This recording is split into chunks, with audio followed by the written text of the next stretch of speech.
आज का कहानी का शीर्षक है स्ट्राइक। रमेश एक दयालु व्यवसायी था।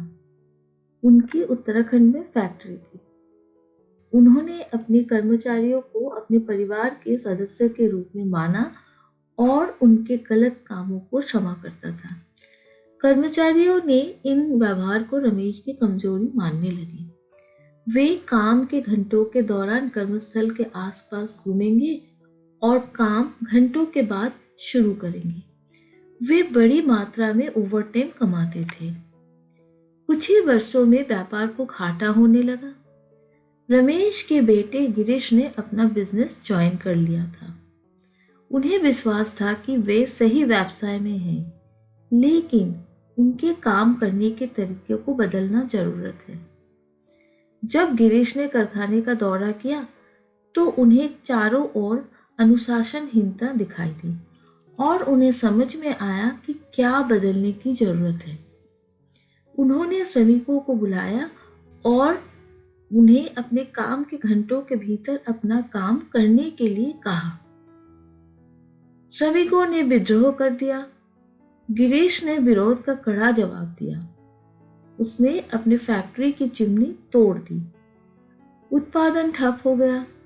प्रोडक्शन शुरू करने का दबाव था, लेकिन गिरीश ने इस दबाव में आत्मसमर्थन नहीं किया। श्रमिकों ने अपनी नौकरी खो दी। वे अपना पेट भरने के लिए संघर्ष करते रहे। हड़ताल, तालाबंदी, बैठकें, बातचीत सब कुछ हुआ, लेकिन मजदूर अपनी आजीविका के लिए संघर्ष कर रहे थे। लोगों ने सबक सीखा। आज फैक्ट्री मुनाफे में चल रही है। आप सोच रहे होंगे कि मजदूरों को काम पर रख लिया गया था। ऐसा कुछ नहीं हुआ। मजदूरों के बदले उनके पत्नियों को फैक्ट्री में काम मिला। वे गिरीश के विजन से पूरी तरह से जुड़ गए और साथ में उन्होंने एक खुशहाल वर्कप्लेस बनाया। The labor laws will be modified into 4 new labor codes.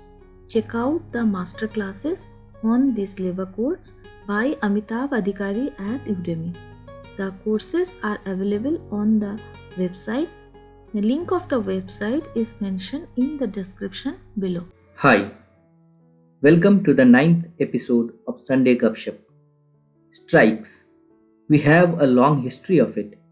Bombay Textile Workers' Strike of 1982, in which 250,000 workers participated. Infamous strike at Manesar in 2012, or the recent strike at Wistron in 2020. Incident of strikes evoke strong emotions among human resource professionals. Can there be a mechanism in law that will rule out possibility of strike? I think it is possible with the new labor codes. There is requirement of 14 days prior notice before going on strike. The employer has mandate to inform the labor authorities within 2 days from receiving notice of strike. The labor authority is bound to start the conciliation process. The outcome of conciliation will either be resolution of dispute or failure of conciliation. Upon failure of conciliation, either of parties can refer to the matter to Labour Court for adjudication. Any strike within 60 days from the adjudication order will be an illegal strike.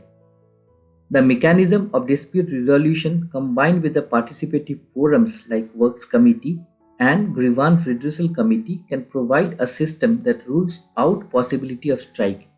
Do you think this can become a possibility? Let's blog.